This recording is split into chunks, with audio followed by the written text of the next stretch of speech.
আজকের পরিবেশটা না আসলেই অসাধারণ। তো চলতে চলতে রাস্তার আশপাশের সৌন্দর্য উপভোগ করি। আকাশটা মেঘাচ্ছন্ন, মনে হচ্ছে বৃষ্টি হবে।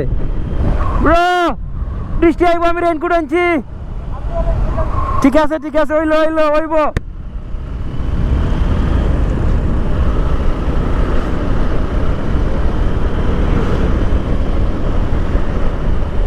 সো মেঘাচ্ছন্ন আসলে আকাশ, বলা যায় না কখন বৃষ্টি আসে। সো আমাদের প্রিপারেশন নেওয়া আছে, রেইনকোট সাথে নিয়ে আসছি, সমস্যা নাই, চলবে। বৃষ্টি আসলেও রাইড চলবে, নো প্রবলেম।